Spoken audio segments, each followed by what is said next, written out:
hawakutakaswa wote 10? Wale 9 wa wapi? Je, hawakuonekana waliorudi kumpa Mungu utukufu ila mgeni huyu? Inuka, enenda zako, imani yako imekuokoa. Ndugu zanguni wapendwa, wana familia ya Mungu, tumsifu Yesu Kristo.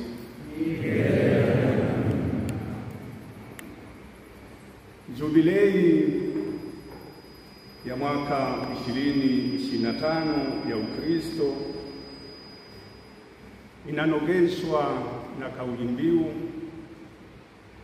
Peregrinantes in Spem, yaani mahujaji wa matumaini. Ni katika muktadha huu leo kwa namna ya pekee katika kanisa letu, katika jumuiya yetu hii, tunaungana na ndugu zetu katika adhimisho la misa hii takatifu kwa nia ya kumshukuru Mwenyezi Mungu kwa neema na zawadi ya wito wa upadre na vile vile wito wa maisha ya watu. Na masomo yetu ya leo, kama mmeyasikiliza vema, yametualika tuwe watu wa shukrani kwa Mungu na kwa watu kwa wema ambao tunaupokea katika maisha yetu. Mwenyezi Mungu kwa nyakati mbalimbali na kwa namna nyingi ametubariki na anaendelea kutubariki katika mengi. Hivyo kurudi na kumshukuru ni wajibu wetu. Somo la kwanza limetoka katika kitabu cha pili cha Wafalme sura ya 5 aya ya 14 mpaka ya 17.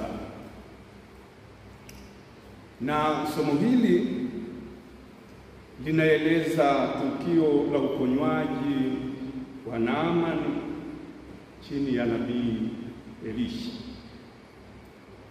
Naamani tunaambiwa alikuwa ni jemedari wa jeshi la mfalme wa Shamu, na hivyo hakuwa Mwisraeli.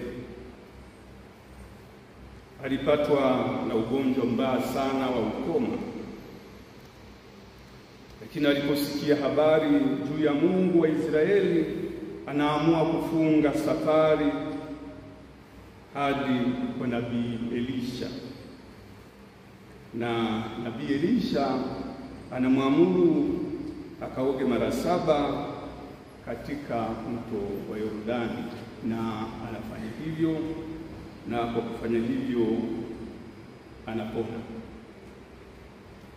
Baada ya uponywaji huu, Naamani alirudi kumshukuru Mungu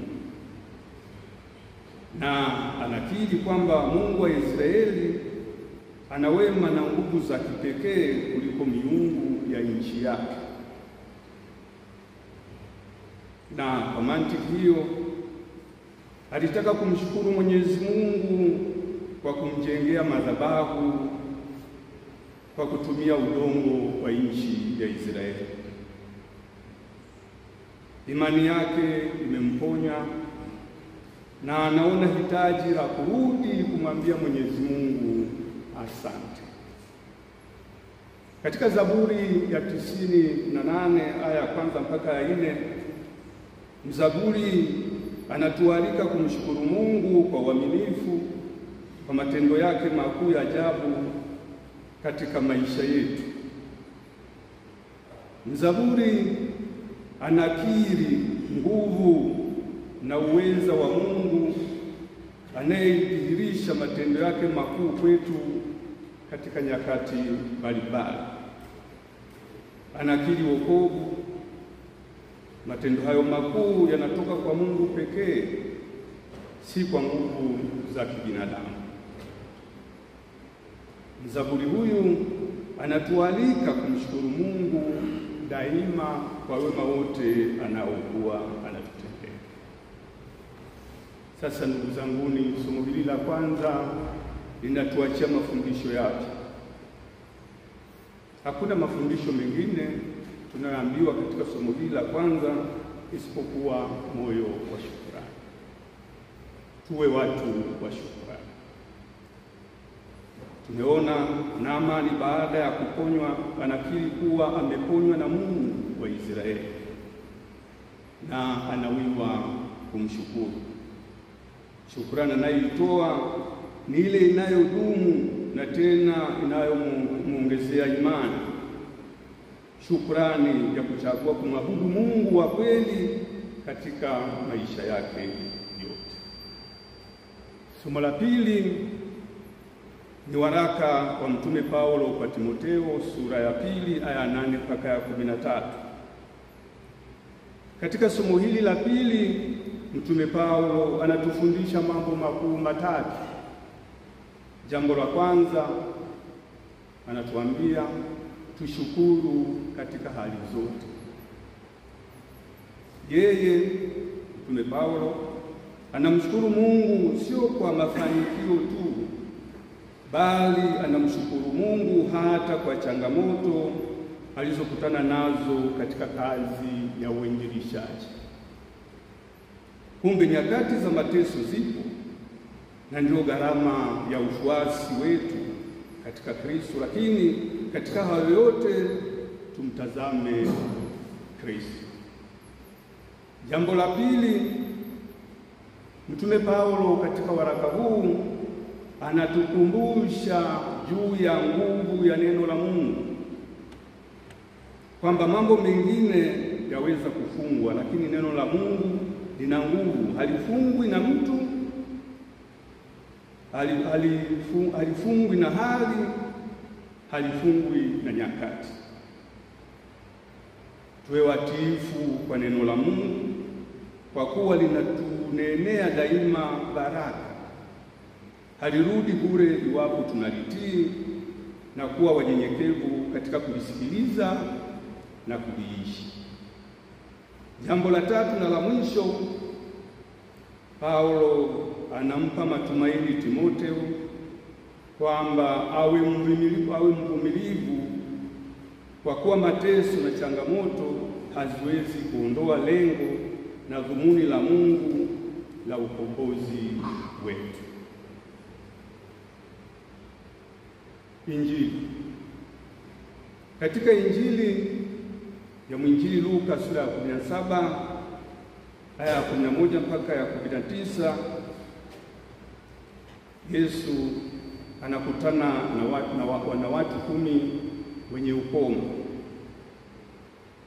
Wanamuomba rehema, naye anawatuma waende wakajioneshe kwa makuhani, na wakiwa njiani wanatakasika. Mmoja wao ambaye Injili inamtaja kuwa alikuwa ni Msamaria anarudi kushukuru. Uponyaji huu wa wakoma 10 unafanana na ule wa Naamani uliosikia katika somo la kwanza. Ni uponaji unaoonesha nguvu ya imani, na hapo hapo kuonesha kuwa shukrani ni tendo la imani.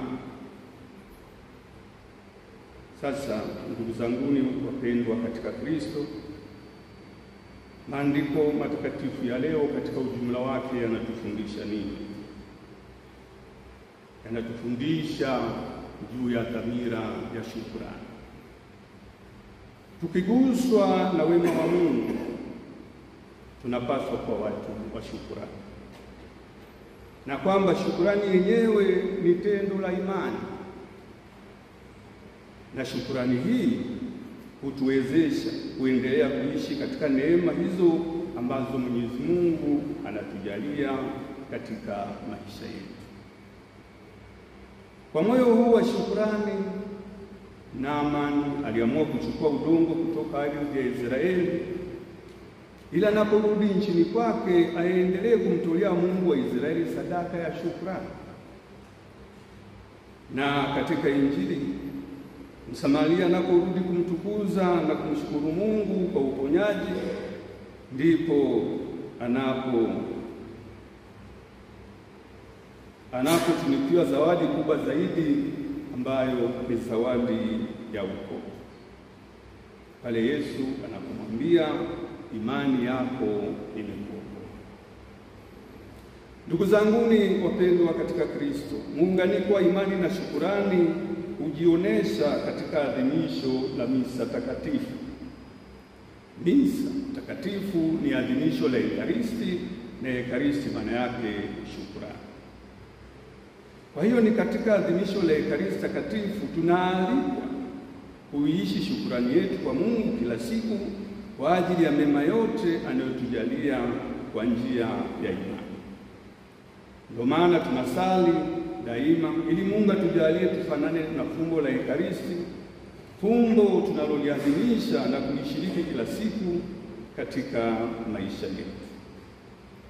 Mwenyezi Mungu atujalie neema ya kuwa watu wa shukrani, na hasa zaidi tumtolee shukrani ile inayodumu katika maisha yetu, shukrani ya kumwabudu na kutembea daima katika njia zake, peregrinantes in spiritu.